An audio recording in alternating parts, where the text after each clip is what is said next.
Pak Agus berbicara mengenai elektabilitas yang tadi disinggung Pak Kuncoro ini, Anies Baswedan kan bisa dikatakan turut menjadi tiga besar teratas bersama Prabowo Subianto dan juga Ganjar Pranowo di sejumlah survei. Contohnya misalkan survei Voxpol Center Research and Consulting ini menyebut bahwasanya Anies banyak dipilih kaum milenial dan juga responden memilih Anies karena kinerja dan juga prestasinya. Anda melihat ini seperti apa, Pak Agus?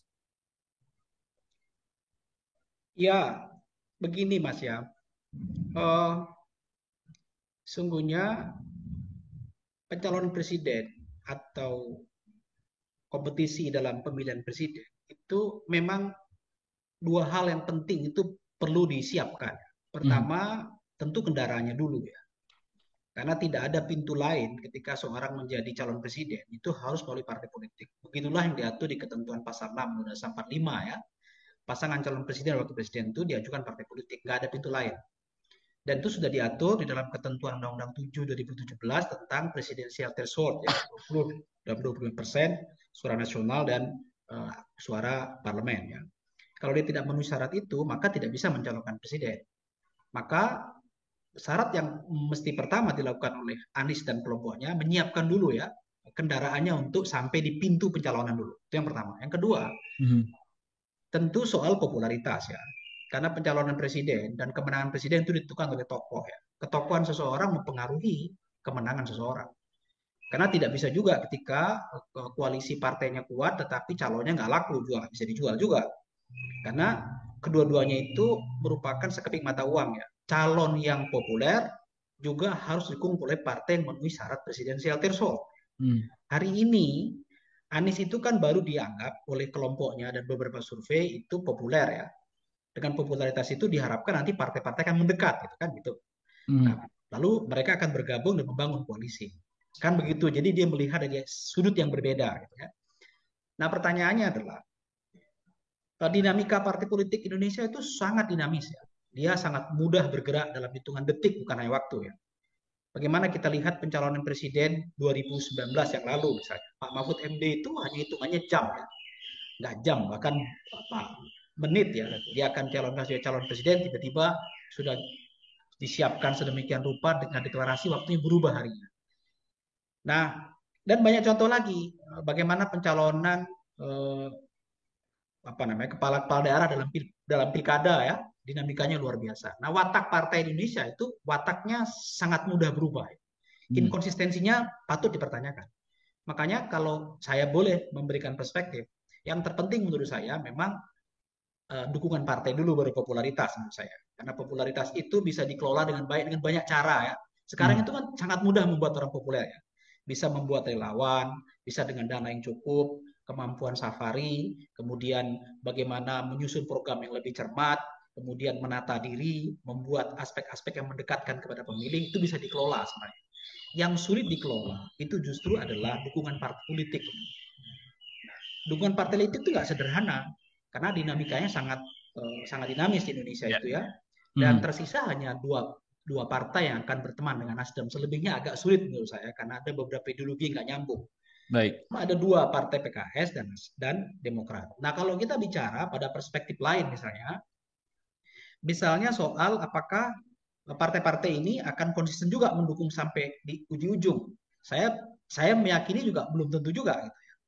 Makanya perjuangan dilakukan teman-teman eh, apa namanya mengkapitalisasi dan mengkualifikasi Anies melalui Partai Nasdem hari ini justru untuk Nasdem sebenarnya.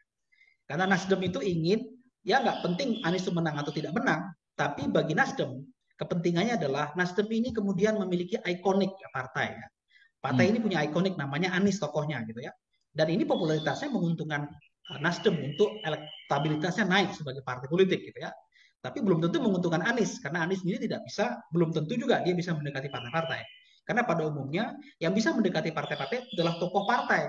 Anies ini bukan orang partai ya. Anies ini nggak punya partai. Dia orang biasa, orang independen. Nah, yang sangat mungkin mendekati partai adalah Surya Paloh ya sebagai ketua Nasdem. Nanti dia berteman dengan ketua PKS, dengan ketua umum Pak Demokrat. Nah, komunikasi politik itu bisa dilakukan dengan para tokoh yang menguasai partai. Karena partai ini di Indonesia kan masih dikuasai oleh tokoh-tokoh kan, Ya. belum sistemik dia. Gitu. Hmm.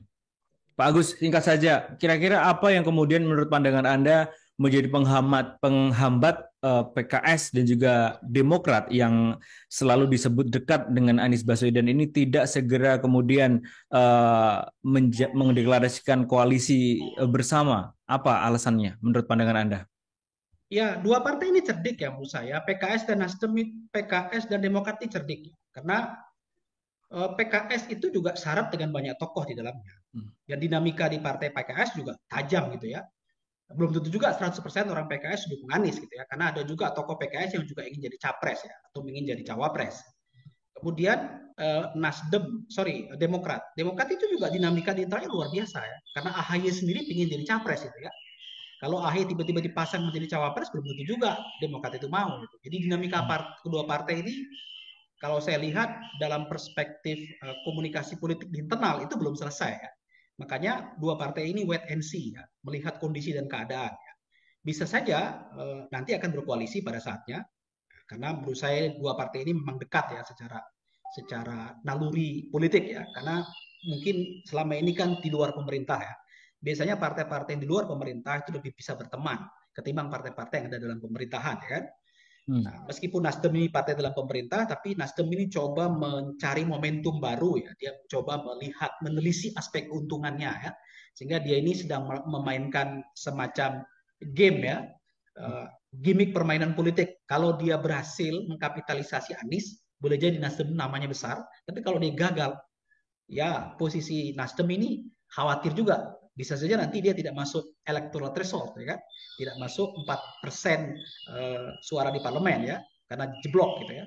Tapi dugaan saya Anies ketika dikapitalisasi dan komodifikasi oleh Partai Nasdem, hari ini Nasdem sangat untung hari ini ya. Karena ini menurut saya talentanya Pak Suryo Paloh yang mampu melihat ini sebagai ikonik Partai Nasdem. Baik. Jadi itu beberapa aspek yang saya lihat. Terima kasih sudah nonton. Jangan lupa like, subscribe, dan share ya.